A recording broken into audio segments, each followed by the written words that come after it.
And I am the regional exec for the Georgia region of the American Red Cross. Thank you all for joining us this afternoon. We're looking forward to sharing some updates on our disaster relief operations across the domestic U.S. and some responses here even in the state of Georgia. So without further ado, let's get started. The first thing I'd like to do is I have the distinct honor and pleasure of introducing one of our National Philanthropic Board members, Tom Campbell. So Tom is a member of our National Philanthropic Board. He's a founding member of the Legacy Society Gold. He's also a board visionary in Tennessee. He's also a volunteer instructor for hands-only CPR, and Tom is actually deployed multiple times to disaster relief operations in support of our domestic responses here in the U.S. So Tom, welcome. We've asked him to share a little bit about himself and some of his deployment experiences as well. So Tom, to you, sir. Well, good afternoon, everyone, and thank you so much for inviting me. As a financial donor, a board member, and a volunteer, I am eternally grateful for the support of the organization, for our partners, and for our donors, without whom we wouldn't be able to fulfill the mission of the American Red Cross. The American Red Cross prevents and alleviates human suffering in the face of emergency through the power of our volunteers and the generosity of our donors. And I wanted to take this opportunity to talk a little bit about what I've seen recently about what that really means and how important the support of our donors is to be able to fulfill our mission. I've spent about the last 6 weeks helping support efforts in Louisiana and Texas arising from Hurricane Laura and Hurricane Delta, along with 2 other named hurricanes that came through in the middle. Frankly, without the guidance, the foresight, and the ability of this organization to adapt, there would be a tremendous gap that would be unfulfilled, leaving literally tens of thousands of people without support. To put things into scope and scale, the numbers are amazing. I was just looking. We, with that operation standing alone, have provided more than 775,000 overnight stays so that people would have a safe place to go. We've distributed hundreds of thousands of meals to people, and we've provided care, comfort, and compassion that frankly no other organization is prepared to do at this point. And that couldn't be done without the support of our amazing teams in Georgia, our amazing donors, and our amazing volunteers. I got to serve alongside a number of volunteers from Georgia, numbers of staff, and at the same time those teams were helping support nationally. It wasn't just Louisiana and Texas, it was California, it was Georgia, it was Florida, it was North Carolina, South Carolina, and at home in Georgia, we together were able to do things no other organization can do. Was also extremely impressed with the ability of the organization to lean forward and to do that in a safe way. From start to finish, because of the brilliance of the organization, our scientific advisory board, medical experts, our workforce is able to handle what needs to occur in a tremendous safe way. There's constant cleaning, constant testing, and we know that we can together figure out how we can satisfy the needs of our clients. You know, Jennifer, I'm so grateful for this chance to meet the team and to have just a few minutes here. I could go on for so long about how proud I am to be a donor and a volunteer and a member of your team. And I'm so grateful for the support of everybody on the call, their dedication to mission, their compassion, and their willingness to live up to the fundamental principles of our American Red Cross. That I'm just so grateful you gave me this opportunity to listen in today and to be part of your team today. So with that, Pippa, I'll turn it back to you. Thank you so very much.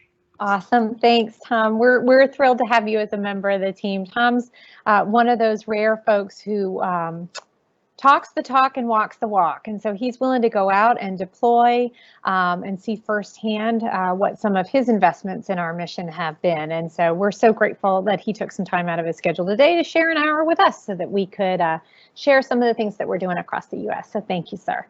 I do want to point out, thanks to the generosity of our Tiffany Circle members, we actually have matching gifts for dollar up to $15,000. So when you registered, there was a link to the Georgia Red Cross GiveSmart.com. You can see it here on your screen, and we'll have Kim drop it in the chat as well. But if you feel compelled to do so, we would love to see you maximize your gift, and that way we can double it. With the generosity of the Georgia Tiffany Circle. For those of you who are unfamiliar with the Tiffany Circle, it's a community of women leaders who advance the Red Cross mission through thoughtful investments of time, treasure, and talent. And we have a great Georgia Tiffany Circle here, and we'd love for other women to join us. So if you're interested in that as well, please reach out to your local philanthropy officer or to your executive director. But we're really grateful that they saw their way to be able to put up a matching gift today so that we could continue to deliver the mission. So with that, we're going to go through just a quick overview of the agenda, and we'll start walking you through the presentation. So we're going to start with kind of the current state of where we are at this moment in time in our historic season and COVID-19 and how that's posed some additional challenges and complications to the way that we deliver service. We're going to do some overview of wildfires and our Hurricane Laura and Delta responses, and in those we're going to talk about some of the additional workloads and some of the mechanisms we're using to make sure that we're delivering our Red Cross mission to each and every client. I had the distinct pleasure of being deployed down to North Florida to be the job director, so I supported the team in North Florida in our response to Hurricane Sally, and I'm going to share some of the lessons learned and some of the things that we were able to do there. And then we're going to visit back home here in Georgia. We're going to talk about some of our home fire responses and what kind of an impact that has made since July 1 of this fiscal year. And then we're going to talk through how you can help if you feel compelled to do so. So let's start with our current state. So I think you've heard this on the news. It's hard to kind of not hear it anymore, but it has been an unprecedented year when we talk about the weather and climate disasters that we have incurred as the United States at this point in time. We've seen our wildfire season on the West Coast begin earlier and earlier year after year, and this year unfortunately was no different, with our wildfires starting sooner this year than we had historically seen. The last time we had this kind of volume of national disasters was back in 2005. And at that point in time, a lot of people think it's Hurricane Katrina, and they don't actually think about everything else. In fact, I was a volunteer at that point in time. I had to go back and do a little bit of research, but we had 31 tropical or subtropical storms recorded that year. There were 27 named storms. It was the first year that we actually went through the list of storms and actually moved to the Greek alphabet, which we've become familiar again with this year. And a record 15 storms attained hurricane status. This year is no different. We've had 27 named storms so far, and you've seen that Zeta is now out in the Gulf again. 11 hurricanes with 4 major hurricanes. That's in addition to all of the wildfires we're seeing in Oregon, in Washington, in California, and most recently and ongoing also in Colorado. So to say it's been a busy year for us, I think would be an absolute understatement. Now we take that and we add the lens of COVID-19 and how much more this makes things complex. So if you can see on the left, almost 74% of these responders said that there's some kind of impact on their personal financial situation. And so what we're seeing across the US is that people aren't just isolated and staying at home, but they're actually having significant financial impacts. So what does that translate to for us? In a year where we have a historic disaster season, it means that a larger percentage of our impacted communities actually need additional help in order to get back on the road to recovery. It means that the need is even greater because people are already at a point where they're in an economic situation that's unsustainable, and then a natural disaster just pushes them that one step further. So what we're seeing is when a disaster occurs, that the client need is significantly more, and we're seeing more clients present, not only for financial assistance, but for mental health assistance and health services, for spiritual care guidance. And so what we're seeing is a larger demand, unfortunately, for our services, while at the same time many more disasters occurring. So if you were on my last donor update, one of the things I talked about quite a bit was RCView, which is our visual interactive event wizard. And we're going to use that again today because this is one of the things as a donor you've helped us invest in. This creates wonderful data visualizations that help us make operational decisions. It helps us map where the need is highest so that we can make very strategic and surgical decisions about how and when to deliver services. It also helps us do some pretty basic stuff like track our shelter locations. And in this case, the additional structure that we have when we put people in hotels complicates our responses. And the RCView has helped us become much, much better at that. And so you'll see a couple of screen shares from that as well. So it's a great way for us to just show you how we're investing the donor dollars that you so generously give to us to make us be more efficient, to be in the exact right place at the exact right time with the exact item that that client most likely needs at that moment. And that just makes for a more efficient and a faster recovery for our communities. It makes for a much more better and much more fulfilling volunteer experience. And it makes us as an organization be much more efficient with our donor dollars as well. So let's talk about wildfires and hurricanes.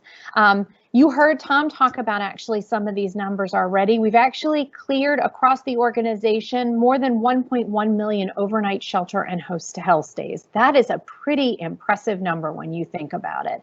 And every time we put somebody in a hotel, we have to feed them as well. So that's something we tend not to think about a lot. We think about the hotel rooms, but not about the food delivery service. We're going to talk about that in a little bit. And we've deployed over 8,000 disaster workers. Now, that doesn't necessarily mean that every person ends up deployed on the ground.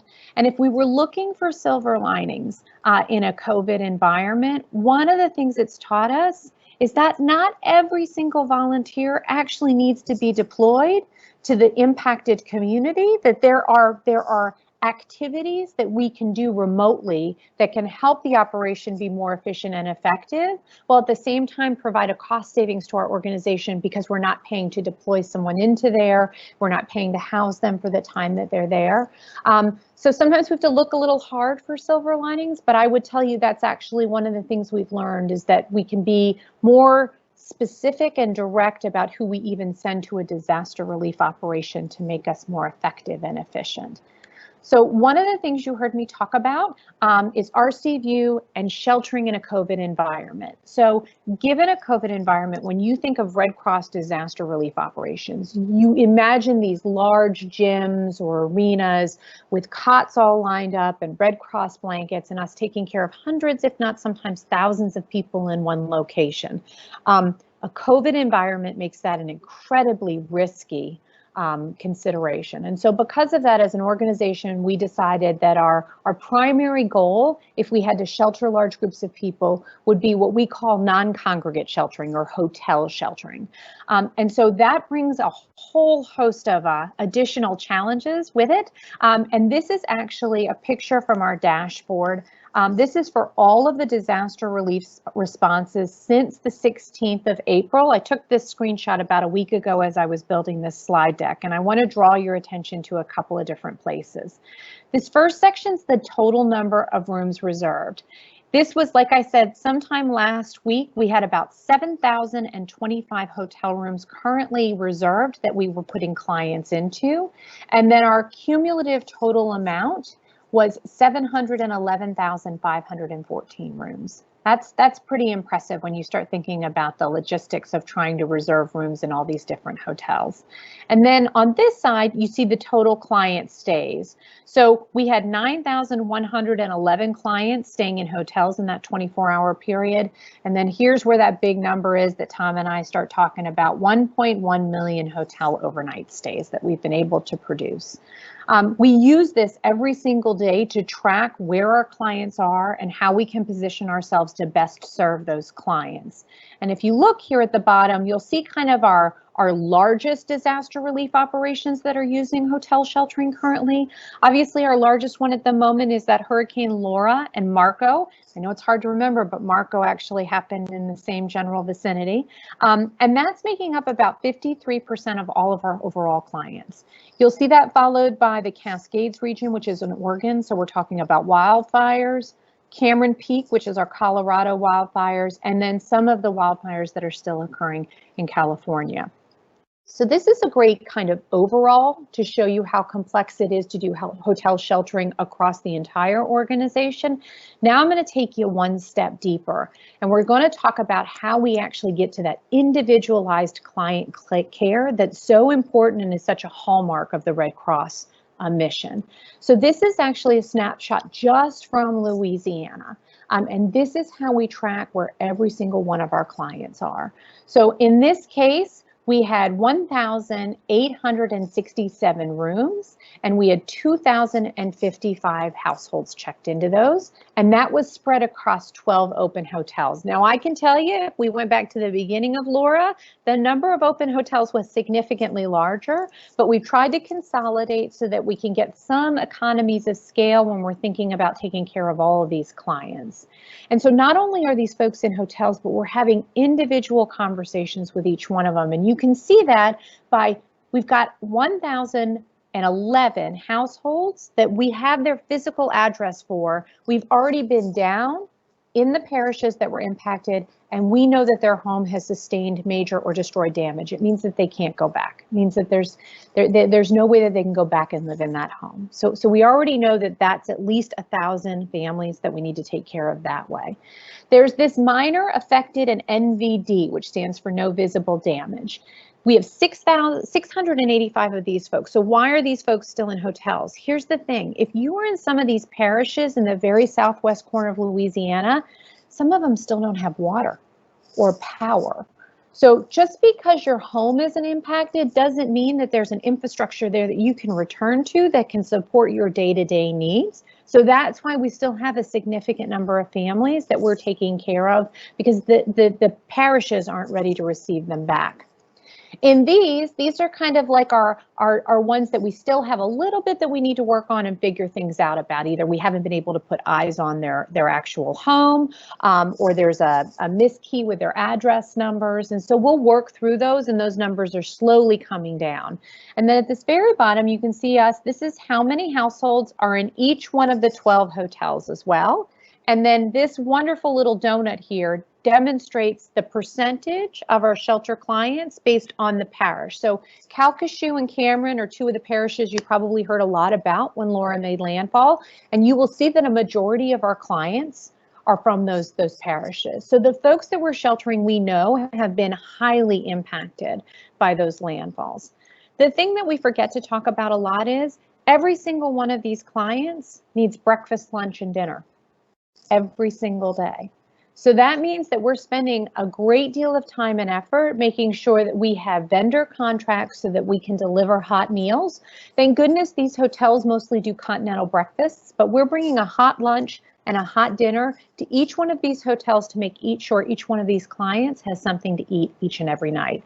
That just starts to give you kind of a look inside the complexity that adds to a large-scale disaster relief operation where there are huge numbers of individual families that are impacted.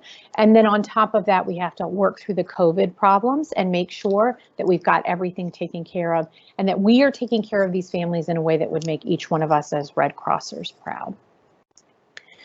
So as I mentioned, I had the opportunity to deploy to Hurricane Sally, and I was super thankful that I got that opportunity. I'd worked in disaster cycle services for many years before becoming a regional exec. And so it was great to get back out into the field and be able to directly impact clients. So this is what we would call our call center dashboard. And the reason why this is so important is because this allows us as relief operations to really understand the level and the severity of impact and exactly where that is. So initially when Hurricane Sally came through, we had power outages that were all the way clear over to Tallahassee. But as we started to look at where the phone calls came from and what clients were in search of, we could start to better understand where the heavily impacted areas were. And given the volume of calls, we could start to estimate what the level of impact and the level of need was going to be so that we could do service delivery.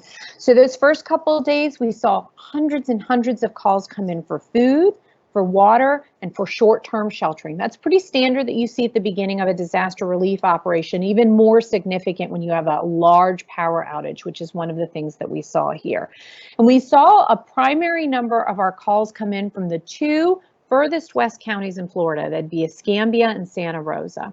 So what this allowed us to do is we knew that there was really no infrastructure or power there. And that, if you remember, Sally made landfall on a Wednesday night through kind of a Thursday. It took her a little while to kind of get through the state.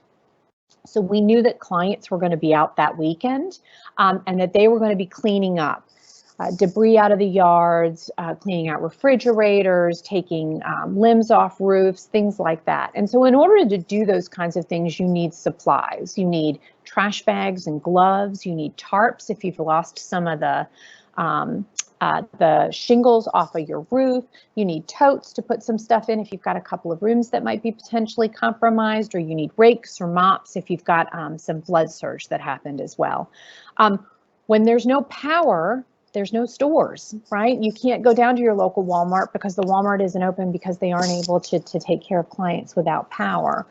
So what we were able to do was order 8 tractor trailer loads of supplies, all the supplies that I just talked about. And because we knew where the need was and we knew where the calls were coming from, we were able to move those tractor trailer loads of relief supplies in, and we were able to deliver those supplies. We emptied about 5 trailers that very first weekend. So that very first Friday, Saturday, Sunday. So you're talking about 48 to 72 hours post landfall. We're able to get things, items needed in the hands of clients at that moment in time, exactly where they needed to be. And that's the beauty of some of the investments that we've made with our donor dollars in RCView. It helps us be much more surgical about where we deliver our services on the front end and gives us as job directors a much clearer picture of what the ongoing need is most likely going to be. So one of the things we think about a lot when we think about disaster relief operations is we think about sheltering, right? Because we remember we see all those pictures of those large shelters. And at the same time, the other thing we think about is we think about financial assistance. But I wanted to share a story with you today that happened in North Florida that I think really illustrates the point that it's not just always about sheltering and financial assistance. So this nice gentleman that you see the picture with there in the in the corner, who is absolutely a sweetheart. He's from Central Florida, and he is in an emergency response vehicle. And this handwritten note is actually a note that one of our clients gave to him on his route. He was going back on the same route a couple of days in a row, and this client felt so compelled to thank him that she went and found thank you notes and wrote him a thank you note, which I think just speaks to the humanitarian spirit that we're able to display. But the story that this gentleman told me that really drove it home for me was the first couple of days that we were there and we were distributing the items, the bulk distribution items that I was talking about, the trash bags and things. And we were able to distribute bags of ice that we had gotten from the state. And when you're in a massive power outage, that becomes a really critical issue. And power outage is tough and it can be challenging. He's driving down the road and this very nice woman comes out of her home and happens to ask him if he has ice, and he does. So he gets her a bag of ice. And so she goes on to explain her house is totally fine. So she's gotten through the storm. She doesn't need financial assistance.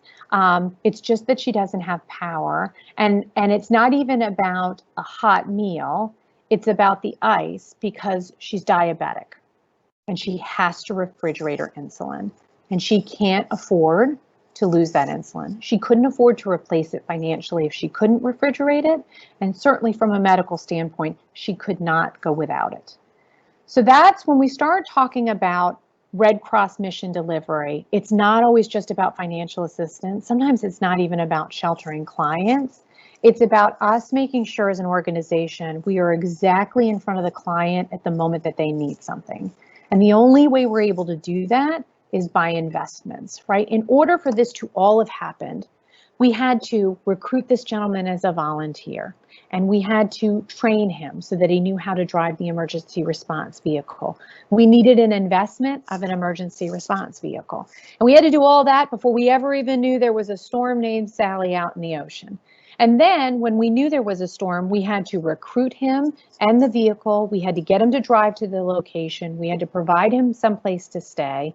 And then we had to have leaders in there who could look at the call center information and map out where he needed to be, because we knew that that's where the significant power outages were, and that's where the calls were coming from our community member. So each one of those steps had to occur in order to make sure that we were right there in front of this wonderful woman when she needed us the most for a bag of ice. It's a lot for a bag of ice, but I have a feeling if we went back and we asked that client what the cost or what the worth was of that bag of ice, she'd probably tell us it was priceless, because it was the single most crucial thing that she needed at that moment in time. And you won't see that on a report, you won't see that on a number on one of our data sets. It doesn't mean it's not as critically as important as every single other thing that we do.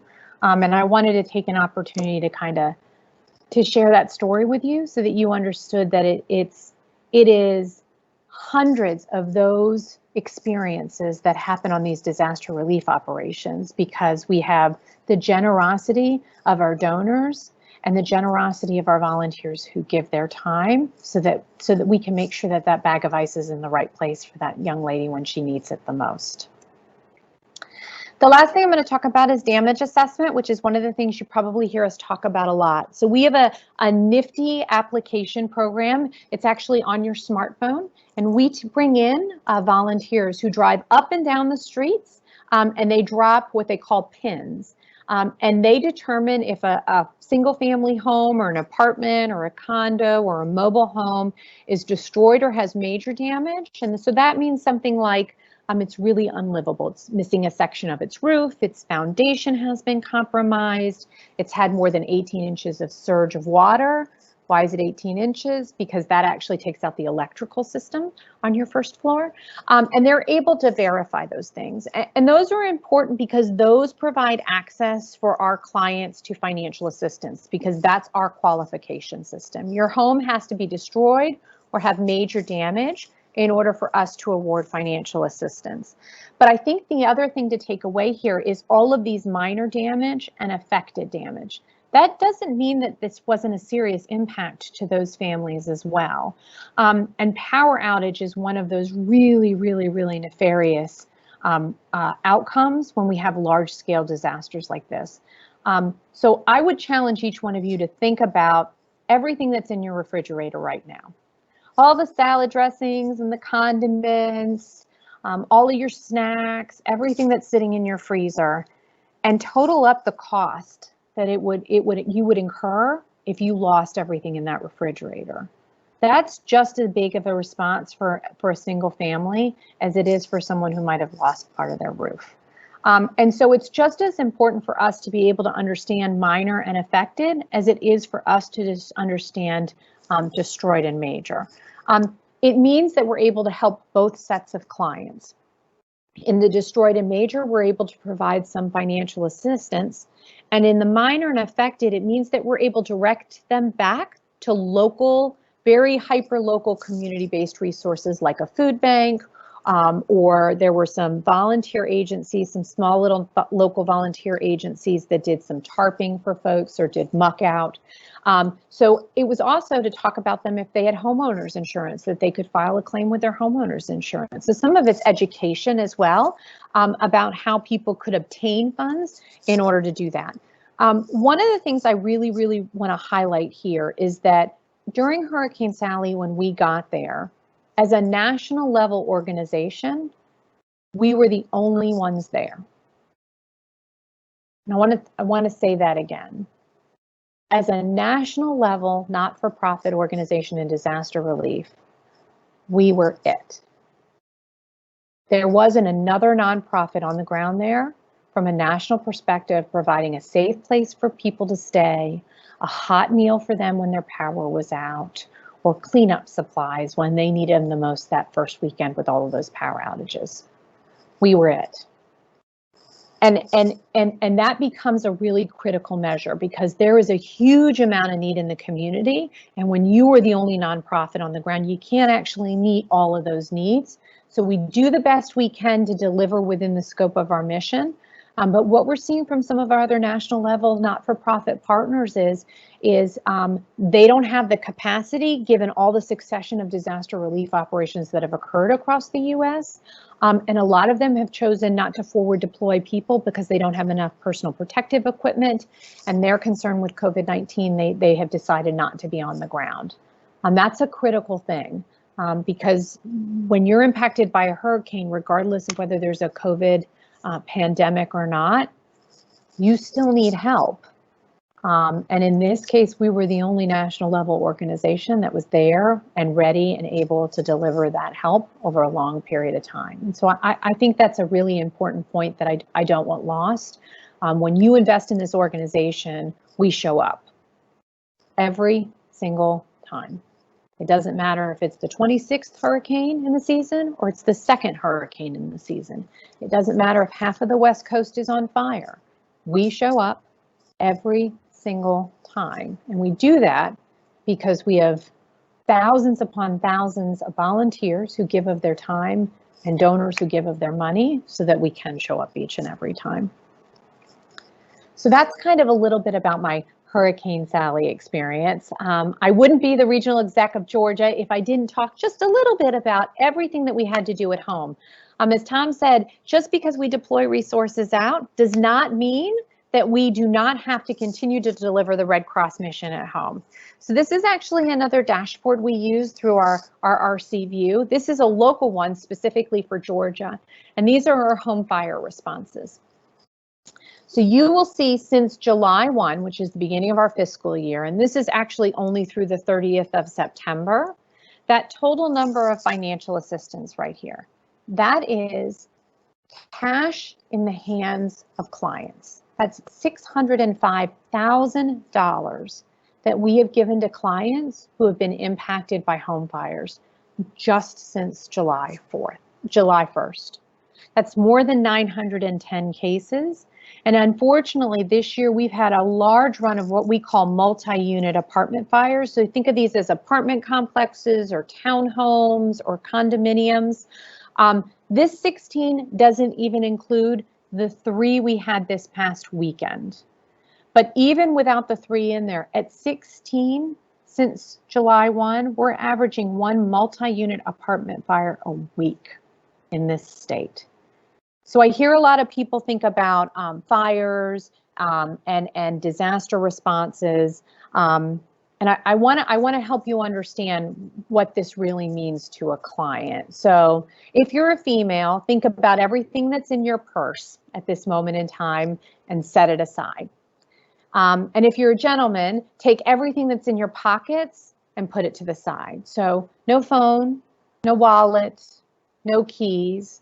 Unfortunately, most of our fires happen in the middle of the night, so no shoes. So although most of you are working from home and a lot of you probably don't have shoes on anyway, I would ask you to imagine that you don't have any shoes on. And then let's put you outside your home because you've been impacted by a fire at 2 o'clock in the morning. It doesn't matter if you have a 5,000 square foot home or a 500 square foot home. It doesn't matter if you have a full-time job or if you are unemployed. Here's what I'm going to tell you. Fire doesn't discriminate. A single family fire will impact each and every one of us, and we will all be in the exact same position, standing on the curb, watching our home and things that can never be replaced go up in flames, and feeling completely and totally helpless because I don't have a wallet or a phone or the keys to my car. And that's where our organization comes in. So hear me say this again. We are the only organization that shows up at 2 o'clock in the morning and takes care of you. The only one. There is no one else There's not a single organization that shows up at 2 a.m. and says, we're going to take care of you. We're going to find you a place to stay tonight.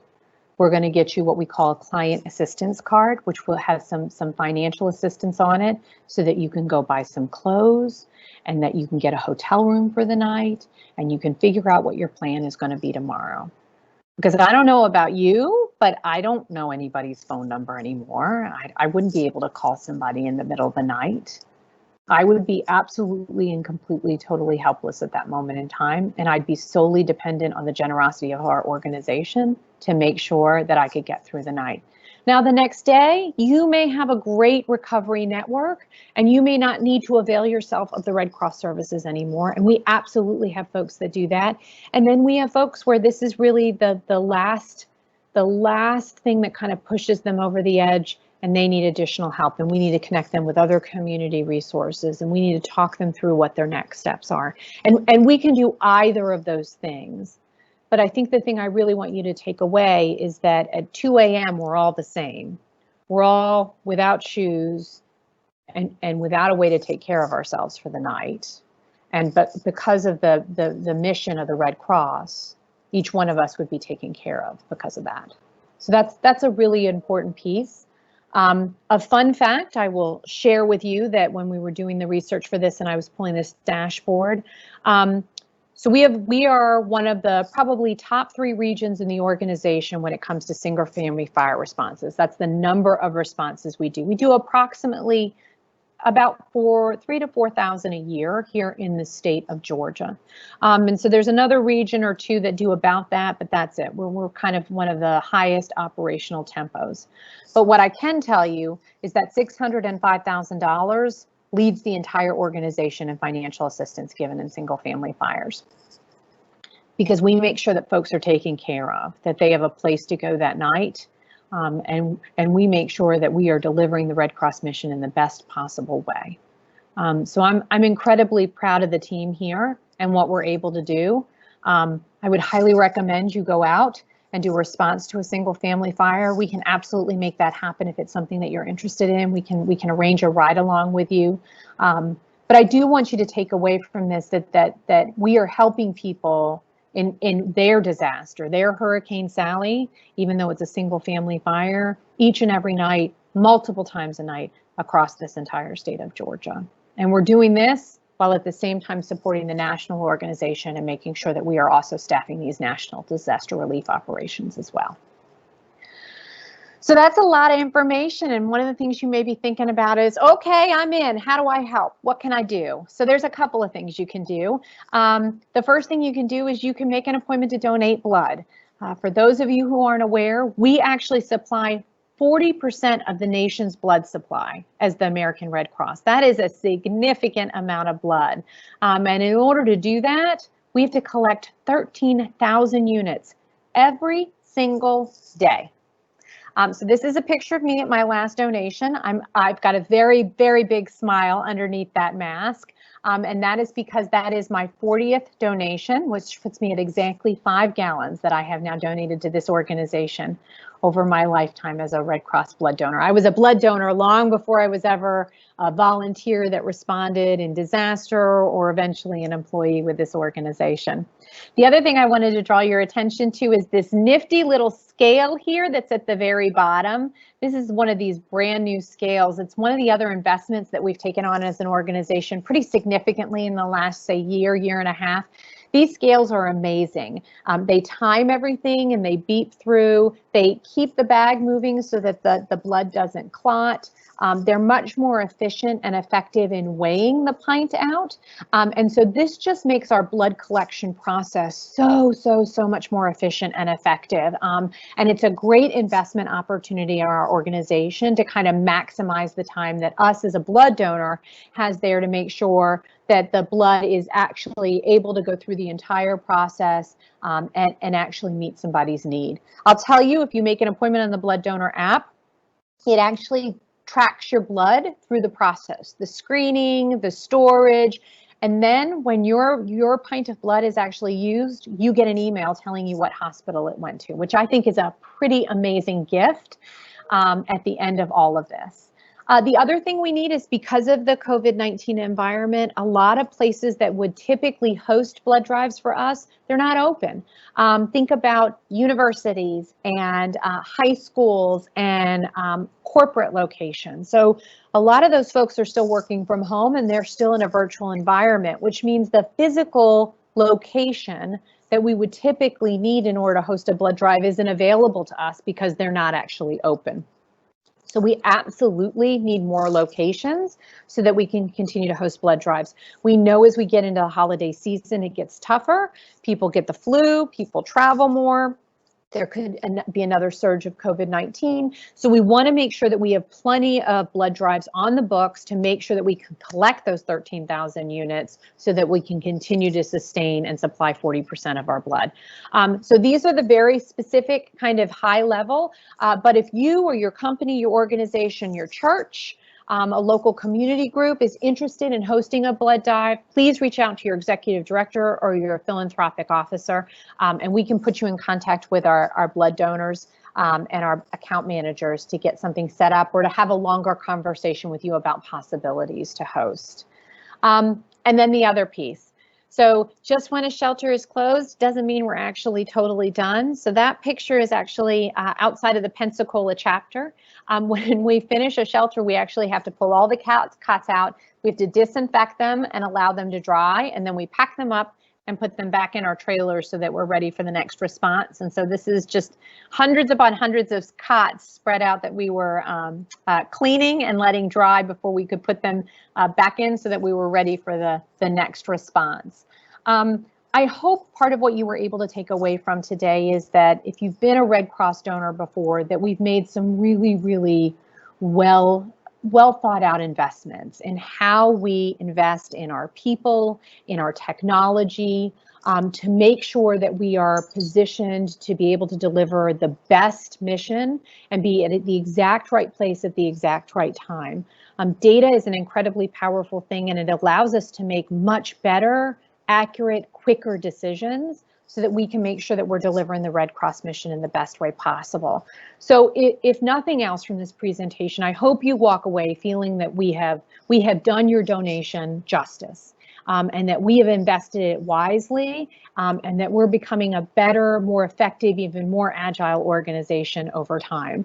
I also hope that you feel like, oh my gosh, it's been one heck of a season. And we are out across the entire US delivering Red Cross mission on these large scale disaster relief operations, and at the same time, delivering it in our own backyard.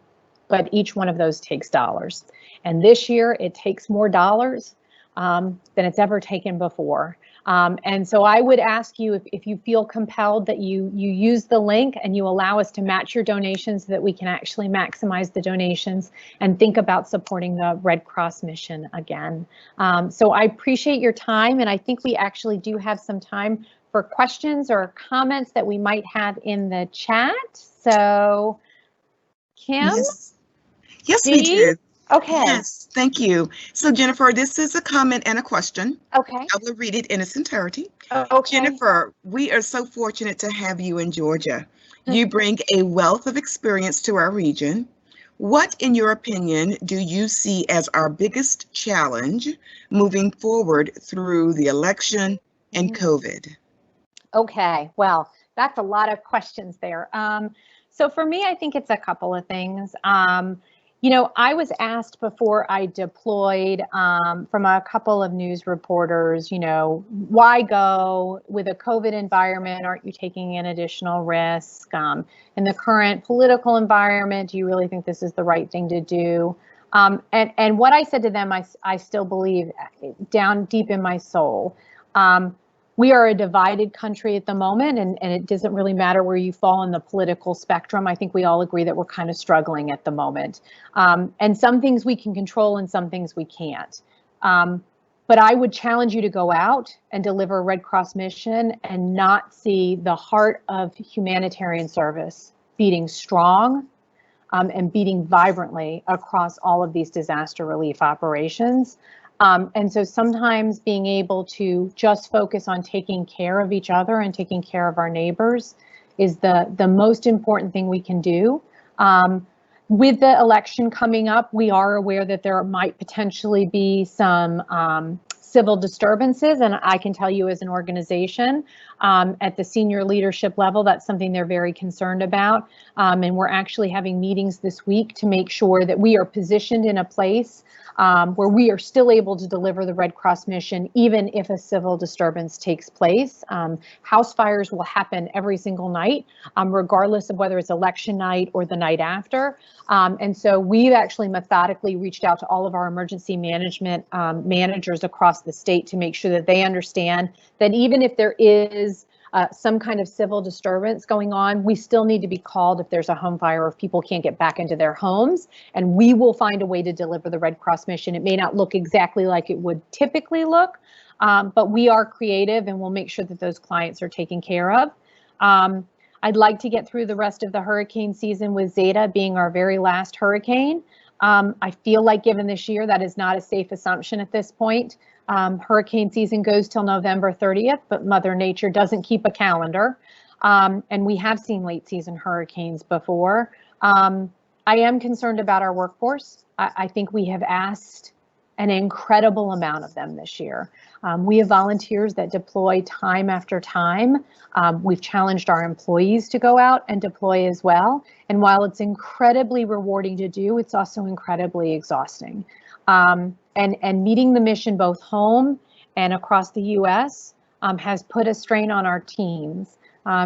We're trying to be very deliberate and give people downtime and get them to rest and take time off and spend time with their families.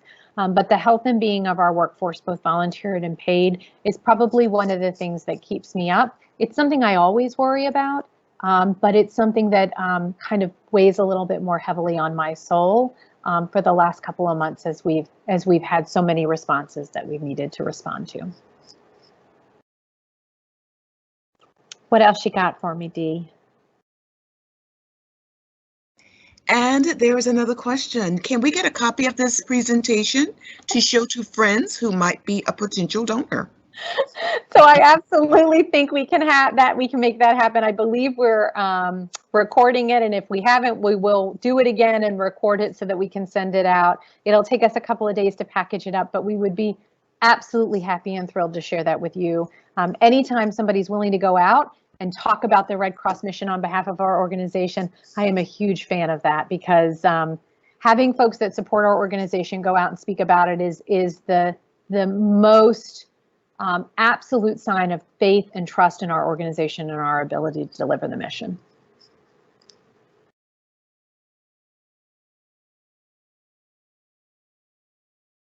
Anything else, Dee? That's all we have right now, Pippa. Thank you. Okay.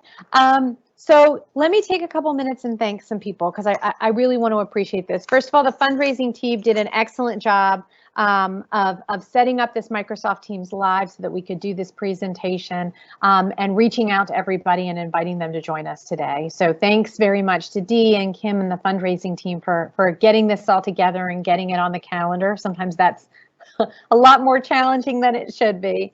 Tom, I want to thank you for sharing your experiences as a National Philanthropic Board member, and just giving us some of your time today and sharing some of your insights. It's always great when we can hear for someone who's unofficially a member of Team Georgia. So it was great to be able to have you on today. To our Tiffany Circle sponsors who are able to take any donations that we might be able to receive between today and midnight on October 30th and match them, we're so grateful for that. It is a wonderful group of thoughtful women who have great discussions, who challenge us to think differently and think bigger, and we're so appreciative for everything that they do. And we're so glad that they saw their way through to putting up a match today for us. And to our donors, like I said at the beginning, I really hope that you're able to see that we are maximizing every donor dollar that we have, and we're making sure that we are making you proud to be a member of the Red Cross, and that you feel like we're really doing your donation justice. We work very hard at it. I will tell you personally, and from an organization standpoint, the stewardship of our donor dollars is one of the most critical things, and we pay so close attention to that. And so I hope today I was able to share how some of your investments have made us a much more efficient and effective organization. That will continue over time. That will only get better, but we can only do that with continued investments from our donors like yourselves. So Dee, unless there are any other questions, I think we could wrap this up.